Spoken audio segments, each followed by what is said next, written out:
ഓം നാരായണായ.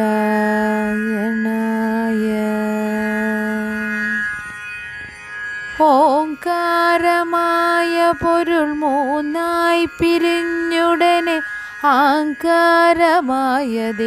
താൻ തന്നെ സാക്ഷി. അതു ബോധം വരുത്തുവതിനാളായി നിന്ന പരമാചാര്യരൂപ ഹരിനാരായണായ നമ. ഒന്നായ നിന്നെ ഇഹ രണ്ടെന്നു കണ്ടളവിൽ ഉണ്ടായൊരിണ്ടൽ ബദമിണ്ടാവതല്ല.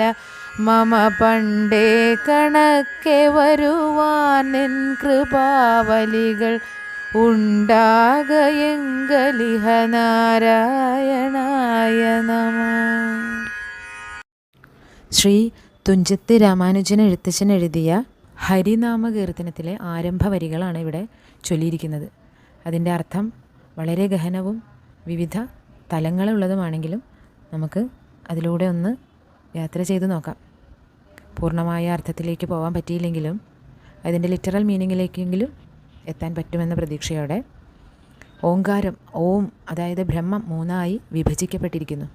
തുടർന്ന് അഹങ്കാരം ഉടലെടുക്കുന്നു. അഹം എന്ന വിചാരം. ബ്രഹ്മം തന്നെയാണ് സാക്ഷി. ഈ സത്യം സാക്ഷാത്കരിക്കാൻ അജ്ഞതയെ ഇല്ലാതാക്കുന്ന സർവ്വവ്യാപിയായ ഭഗവാൻ തന്നെ പരമഗുരുവിൻ്റെ രൂപത്തിൽ പ്രത്യക്ഷപ്പെടുന്നു. സർവ്വവ്യാപിയായ ഭഗവാൻ നാരായണനെ വണങ്ങുന്നു. എപ്പോഴും ശുദ്ധവും മുക്തനും പ്രബുദ്ധനുമായ ബ്രഹ്മം, എല്ലാ രൂപങ്ങൾക്കും ചിഹ്നങ്ങൾക്കും നാമങ്ങൾക്കും അതീതമായ ബ്രഹ്മത്തെ സാക്ഷാത്കരിക്കുന്നതിനും അനുഭവിക്കുന്നതിനുമുള്ള പ്രതീകമായി ജപിക്കുന്നതിനും ധ്യാനിക്കുന്നതിനുമുള്ള ഒരു പ്രതീകമായ ഓം എന്ന അക്ഷരമന്ത്രമായി പ്രതിനിധീകരിക്കുകയാണ്. ബ്രഹ്മത്തെ മൂന്നായി വിഭജിക്കുന്നത് ബ്രഹ്മ വിഷ്ണു മഹേശ്വരനായിട്ടാവാം, സത്വ രജസ് തമസ് ത്രിഗുണങ്ങളായിട്ടാവാം, ഉണർവ് സ്വപ്നം ഗാഢനിദ്ര എന്നീ മൂന്ന് അവസ്ഥകളായിട്ടായിരിക്കാം.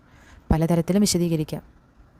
അഹംഭാവം, ഈഗോ സൃഷ്ടിച്ച അജ്ഞത കൊണ്ടാണ് ഏകബ്രഹ്മം മൂന്നായി അനുഭവപ്പെടുന്നത്. അഹങ്കാരത്തെ ഇല്ലാതാക്കി യാഥാർത്ഥ്യത്തെ തിരിച്ചറിയിപ്പിക്കാൻ സർവ്വവ്യാപിയായ ഭഗവാൻ പരമഗുരുവിൻ്റെ രൂപത്തിൽ അവതരിച്ചു.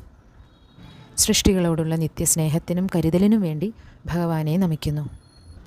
രണ്ടായി കണ്ടപ്പോൾ, ഏകനായ അങ്ങയെ രണ്ടായി കണ്ടപ്പോൾ എന്നിൽ വിവരണാതീതമായ ദുഃഖം സൃഷ്ടിക്കപ്പെട്ടു. മുമ്പത്തെ പോലെ തന്നെ മനസ്സിലാക്കാൻ ദയവായി എന്നിൽ കരുണ കാണിക്കുക. അഹങ്കാരം സൃഷ്ടിച്ച അജ്ഞതയും പുറം ലോകത്തെ നോക്കാനുള്ള പ്രവണതയും കാരണം ഏകബ്രഹ്മത്തെ രണ്ടായി കാണുന്നു. ഒന്നിനു പകരം പലതിനെയും കണ്ടപ്പോൾ എനിക്ക് തോന്നിയ ആശയക്കുഴപ്പവും ദുഃഖവും വാക്കുകളാൽ വിശദീകരിക്കാൻ